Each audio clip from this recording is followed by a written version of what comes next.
Okay, so now I have made my gallery. I have measured for my lid, which I'll show you again in another video.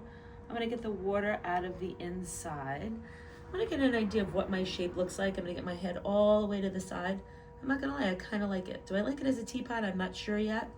What I am thinking though is it's because my shoulder is over here. I am thinking about making a handle that sets up on top instead of a handle on the side.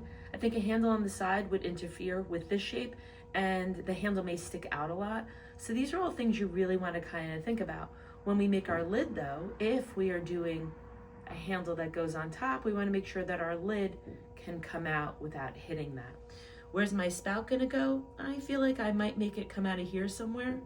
Remember, this top of that spout is the highest your water can go. So if you put a spout down here, the water can only go that high. Sorry about that, that's just physics and science.